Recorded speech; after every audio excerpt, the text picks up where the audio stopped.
有民众指出讲，高雄凤山转运站的加油愈来愈多哦，你是会拍牌啉酒，暗时就困伫车头。高雄市社会局是表示讲，有去做关怀，也毋过哦，加油是拢无想要去收容中心，买来加强防治。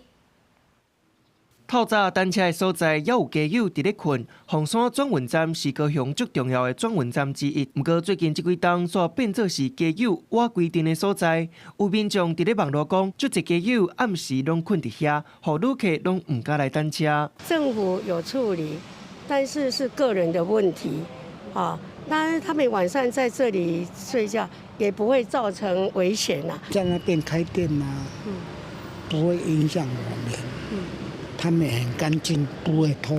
有人感觉无妨碍安宁，无影响，不过看现场的椅仔拢有铺起来物件架咧，避免加油直接倒伫咧椅仔顶。不过转运站四界拢会当看到加油的包袱架，有一寡民众就感觉安尼足歹看。放当遮安尼落水，感觉人要坐车，感觉看遐人感觉。